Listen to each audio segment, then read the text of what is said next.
Fifth semester के सभी बच्चों का स्वागत है। इस सेमेस्टर में हमारे पास 2 प्रश्न पत्र हैं जो मैं पढ़ाऊँगा आपको। पहला प्रश्न पत्र है हिंदी कहानी साहित्य, जिसमें हमारे पास 8 कहानी है। ईदगाह प्रेमचंद की कहानी है, पुरस्कार कहानी जयशंकर प्रसाद की है, जानवी जैनेन्द्र कुमार की है, गंगग्रीन है अगे की है, तीसरी कसम फणीश्वर नाथ रेणु की है, कौशिकी घटवार है, कांचा है और पहाड़ की सुबह। ये 8 कहानियाँ हैं। और दूसरा पेपर है हमारा प्रयोजन मूलक हिंदी। जिस हिंदी का प्रयोग हम विशेष प्रयोजन के लिए करते हैं, किसी विशेष उद्देश्य के लिए करते हैं, उसे प्रयोजन मूलक हिंदी कहते हैं। बात करें प्रथम कहानी जो हमने कक्षा 6 में भी पढ़ी है, कक्षा 9 में भी है, ईदगाह कहानी।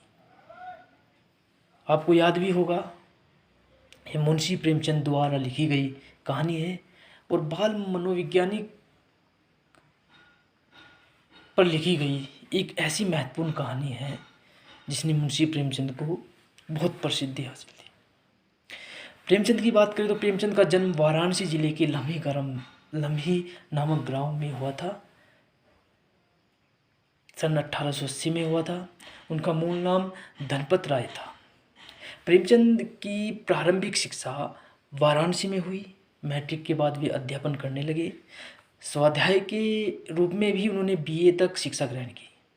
असहयोग आंदोलन के दौरान उन्होंने सरकारी नौकरी से त्यागपत्र भी दे दिया और पूरी तरह लेखन कार्य के प्रति समर्पित हो गए। प्रेमचंद ने अपने लेखन की शुरुआत पहले उर्दू में नवाब राय के नाम से की और बाद में हिंदी में लिखने लगे।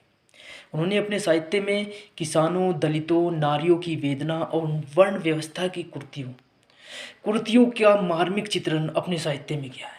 वे साहित्य को स्वांतः सुखाय न मानकर सामाजिक परिवर्तन का एक सशक्त माध्यम मानते थे। वे एक ऐसे साहित्यकार थे जो समाज की वास्तविक स्थिति को पैनी दृष्टि से देखने की शक्ति रखते थे। उन्होंने समाज सुधार और राष्ट्रीय भावना से ओतप्रोत अनेक उपन्यासों एवं कहानियों की रचना की। कथा संगठन, चरित्र चित्रण, कथो उपकथन आदि की दृष्टि से उनकी रचनाएं बेजोड़ रही हैं। उनकी भाषा बहुत सजीव और मुहावरेदार और बोलचाल की निकट है।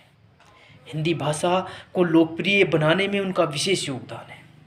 संस्कृत के प्रचलित शब्दों के साथ साथ उर्दू की रवानी इस मुंशी प्रेमचंद के साहित्य की विशेषता रही, जिसने हिंदी कथा भाषा को एक नया आयाम दिया।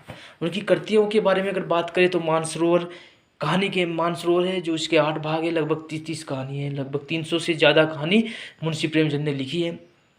निर्मला, सेवा सदन, प्रेमाश्रम, रंगभूमि, कर्मभूमि, गबन और गोदान उनका महत्वपूर्ण उपन्यास है।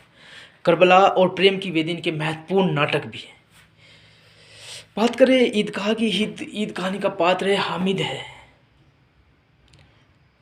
ईदगाह का जो पात्र है वो हामिद है और एक बाल मनोवैज्ञानिक का ऐसा महत्वपूर्ण उदाहरण अपनी कहानी में मुंशी प्रेमचंद ने दिया है। ठीक है।